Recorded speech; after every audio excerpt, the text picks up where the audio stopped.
All right, legends, welcome back to Beers and Breakevens, the late show for round 18, our last major bye round. Timothy, how be thee? I'm well, mate. Yeah, feeling good. Thought it was a good Beers and Breakevens tonight. I'm actually feeling all right. I'm feeling a little bit fresh. Yeah, I was buggered coming in. Then I walked out to Cyclone Connor Tracy out there, and it was freaking freezing. Thanks. That was actually, I liked that. That was really off cuff and as well. You're really dressed for a cyclone. Yes. Of Connor It's Tracy. not like you. Normally you're in the shorts and t-shirts. I mean, it is awful out there. I'm literally staying in Sydney tonight because it's rough as guts. Are you really? Yeah. Yeah, right. How good. Probably why I'm chipper for the late show because I don't have to drive an hour. Yeah, very fresh shout. Yeah. How are you, Mando? Very good. Sorry to interrupt you on your phone then. I apologise. Oh, Nah, seriously, how are you? I'm good. Are we sweet? No. We haven't been sweet for 6 months. Will we ever? Unreal. Good. Don't ask obvious questions. Don't waste my time. Rock off? Yeah. Now, we would do the rock off on the wide shot, but Matty the Water Boy fucked up one of our cameras, so shout out to him. Oh, no, don't call him out No, like no, that. no, fuck him. No, I love him, but seriously, fucked up one of our cameras. I'm going to come for him this I'll week. just inform people that I've won for a 5th week in a row and continued my streak. Just keep your hands in front of you and then we'll be able to see. Yeah, but if the Water Boy goes missing, you can blame that on me. Ready? Scissor, paper, rock. Fuck.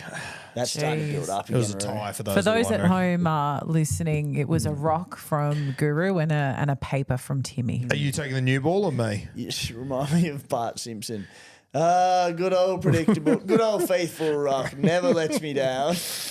Yeah, I don't know. I think the room is my strat. Am I taking the new ball or you? You can take the new ball. Okay, first question from Steve Quinn. Does Sam Walker slot back in and start piling on points? Impact on teammates? I think Sam Walker comes back in. I think he hits the ground running. As far as impact on teammates, I don't know. He'll play both sides of the ruck. He'll be their short kicking game, I imagine. I think the Roosters are starting to play some really good footy, so I don't really think it's a negative for anyone. What do you reckon?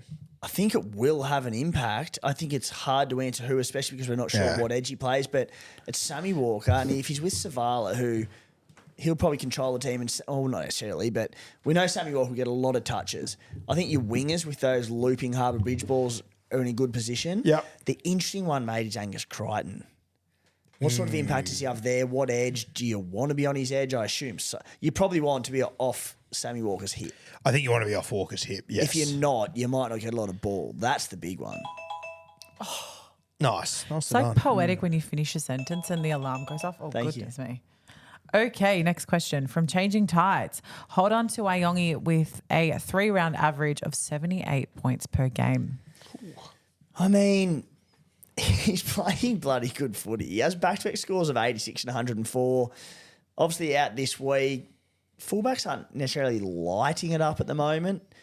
Penrith, Raiders, Broncos, Storm. Oh, my word, that draw is so hard. Looking at that draw, no, I take that back. Sell him and go to, what do we got? Pappy, Teddy, Drinky. Yeah, sell, cut and run. Yeah, I think he's done incredibly well for you. But, yeah, I think I'd be letting him go. I'd be trading him this week to one of those big guns, I think. Yeah. Nice, well done. With 23 seconds left on the clock. Yeah, don't waste time, Kat. That's got to be a record. Yeah. From it's not _ Dr. Dre. For a cheapie, would you go Jed Stewart or Kane Bradley? I kind of like Kane Bradley as a dual position to play this week, and then you nuff him out. He might play a few more weeks, but I think eventually he'll nuff out. I think Jed Stewart could hang around a little bit. Jed Stewart's doing okay. He's scoring tries every week and scoring 40s though, right? So I probably lean towards Kane Bradley personally. What do you reckon, mate? Yeah, I like the duel of Kane Bradley. Jed won't drop out till Tamale comes back, you wouldn't imagine, so at least he's playable, but the thing is, where you sort of go, you might need that active player is those last few rounds of the season. Tamale will be back by then anyway, so Jed drops out. As you said, he scored both weeks for scores of 44 and 45. He had 31 base on the weekend, 16 the week before. Wouldn't want to be playing him any week. The dual position of Bradley is clutch, so I think Bradley's the play. Yep, I agree. Okay, cool. From Ollie Walsh, who would you choose between Drinky and Pappy to get this week? I would go Pappy.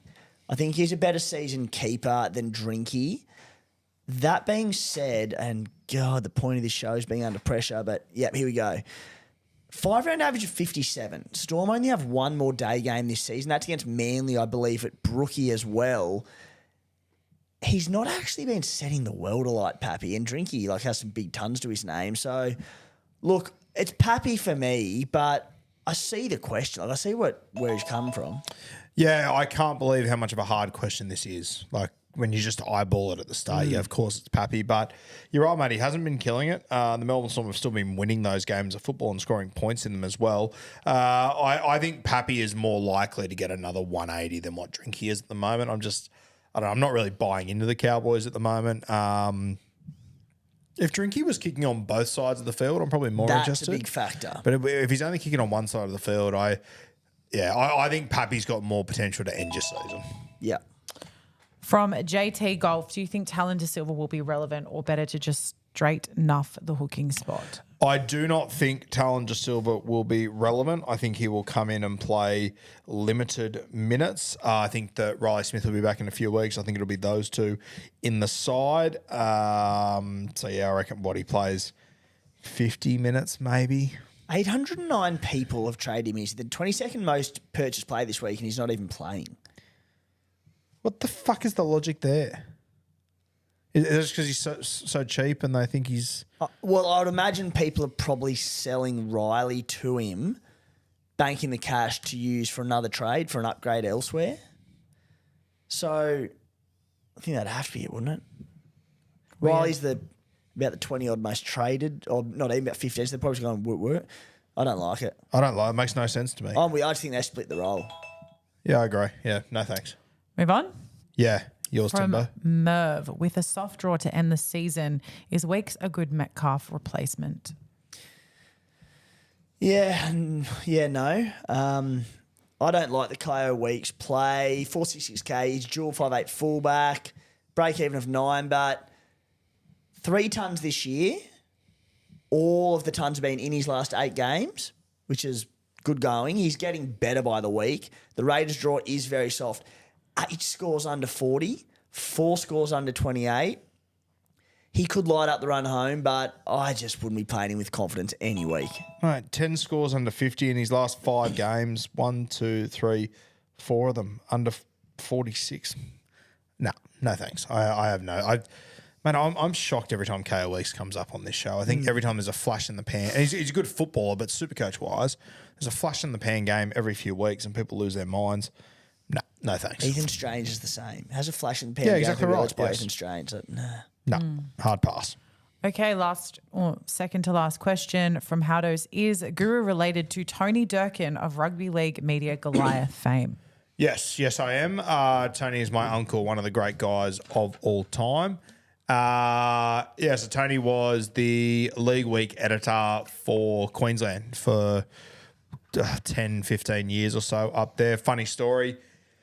When he first started, he got on a plane and flew around to all of the Queensland clubs in the QRL and, went to each coach, had a beer with them that night, went up, shook hands and was really welcomed in, because media, it was all sort of starting to really take off. Old-fashioned journalism, mate. Yep. What I'd have given to be 30 years older. Exactly right. So flew around, shook hands, hugs, beers, had a good night and everything. Anyway, the last coach he had to get to was the new coach on the scene. He'd heard a few rumours about this coach and whatnot. Walked up and said, "Hi, Wayne, I'm Tony Durkin." Wayne looked at his hand and went, "So?" Just walked away.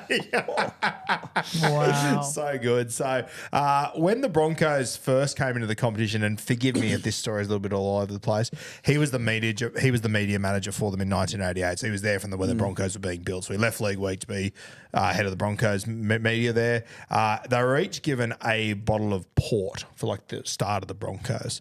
Anyway, Tony's last night as the Broncos media manager was the 2006 grand final. He never opened his bottle of port, right?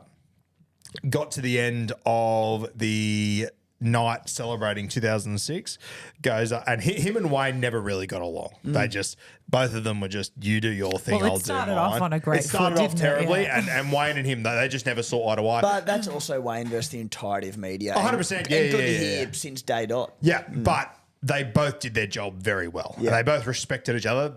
They just had nothing in common and whatnot. Anyway, he goes up to, this is, in the wee hours, celebrations, everything. Wayne Bennett's not a big drinker and partier and whatnot. Anyway, Tony goes up there, knocks on Wayne's doors and goes, mate, it's been, 20 years or whatever. This is my last night. I want to open my bottle of port and share a glass. And Wayne goes, nah. Closes the door. Oh my God. No way. Yeah. He literally sandwiched Tony's career with rejection. Yeah, it was fantastic. So if you are, probably the most infamous moment for Tony Durkin was he's standing stage left when Darren Lockyer told that stupid joke in 2004. And he was the one that sort of went, Yeah. oh, shit. So that was in his last 2 years. So wild. But one of the great guys, Tony Durkin. The double Unreal. don't argue from Uncle Wayne. Yeah. Yeah, he came on the podcast about 2 years ago. We spoke for about 3 hours. He told all of his stories from Queensland Rugby League. A really interesting chart about how it all started and, the beer sponsor, Powers Brewing. Like an old story that Powers Brewing were the first major sponsor of the Broncos and they hadn't sold a beer yet. Like they were just starting as well. Wow. Yeah, crazy. And, he sort of, I think the Broncos said to him, like, you better have a good beer. And he said, you better have a good football team. Keep up with me. Yeah, cracker story. So. Nice. But one of the greats, uncle of mine. Love that. Now, the last question I'm gonna is just hijack. sushi. I'm going to hijack Bird. all yours. Shout out to Kaeo Hammy. Really got confused there. Okay. When you go to, are you a sushi guy? Yeah, I do like sushi. Good. Yeah, You're a sushi gal. absolutely. When you go to sushi, it's a two-pronged question. Part one, table or train?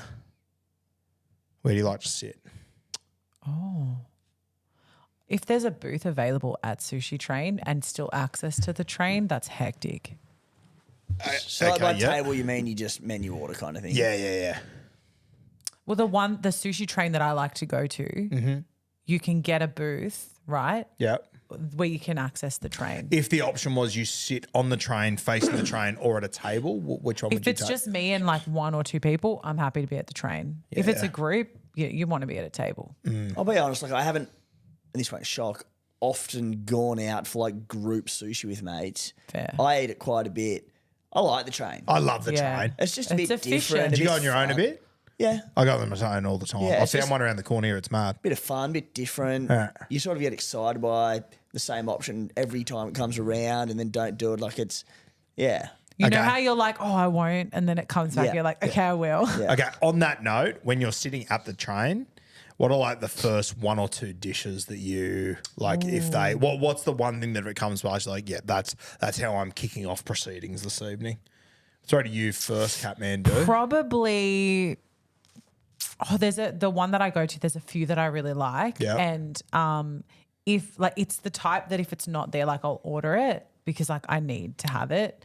Oh, see, I don't do that at the train. I Really? don't order. No. I just cop There's what's on a- offer. Yeah, same. Yeah. No, there's a few that anyway, it's got seared salmon and like prawn and avocado, and it's like rolled in sesame seeds. It's delicious, and it's often in rotation. Yep. I'll grab one of those first. Sometimes I'll start light with just like a simple like salmon roll or something, but you just got to ease yourself into it. What about you, Timbo? What are you kicking off with? My favourite when I go there every time is, and I'll always overindulge in it, it's like the prawn avo one. Yum. But it's loaded with all like the mad orange sauces and like crumbs and that sort of. What's Yeah, that? that's like the one that I tiger have. prawn roll or something? Yeah, But does it not have salmon on top and it's seared? Nah. Okay. Well, I'm sure that exists too, Yeah. but not my one. Yeah, and it's got all that delicious. Cop that. Yeah. Not my one. Yeah. my one. That's my go. What about you? I was going to throw a little wild card in there. I like to first of all get my sauces. A mayo, a chili mayo. The one that I go to, the chili mayo is actually on the No way. thing. So you pour your own, you put it back on. That's always my first go-to. After that, I'm sort of a bit of a free agent. I'm sort of open to whatever comes. I do like my seared salmon. Yum. Yeah. I'm Enjoy all for the seared salmon. I don't mind a bit of crab here and there. You've getting the crab? Tried the eel last week. I wasn't huge on it. Sorry, I've made a big boo boo. What? Soft shell crab roll, always. Yeah, right. Crabs. You a Yum. crab guy? Yeah, You I had like crabs crab. previously, I remember. Jeez. Drive by 13 for the night. Yeah, I don't mind crab. Where do you guys stand on the pickled ginger?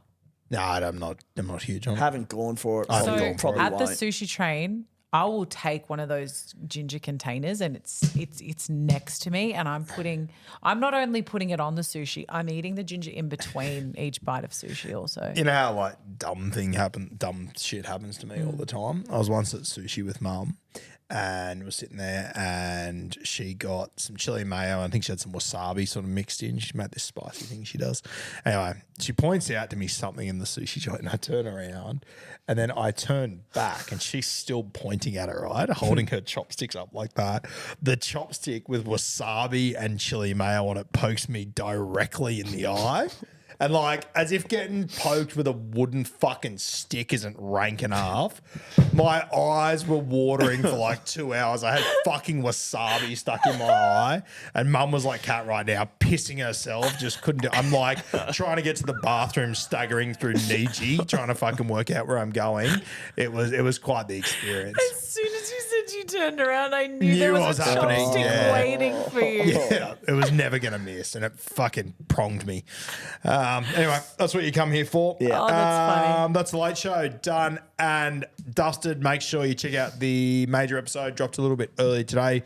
Go check that out and stay tuned to the Root Crew and to SC Playbook. And if you are an SC Playbook kind of guy or gal, got many gals going out? Yeah, You'd plenty. attract a few gals, wouldn't you? Plenty. Yeah. We've got one less than plenty, but One less. For Clementine Cassidy, she'll be leading the charge. yes, love Clem. Yeah, Big 50% fan off of Clem. tickets to SC Playbook subscribers. They're in our WhatsApp chat, or you can email at supercoachplaybook@gmail.com, full word Supercoach, not just SC. Yeah. And 10% off if you're not a subscriber to SC Playbook. That you can also email, or it's on our socials. Just scroll back. Huge. Hope to Love see you that. there Sunday. See you there on Sunday to all of you except Kat.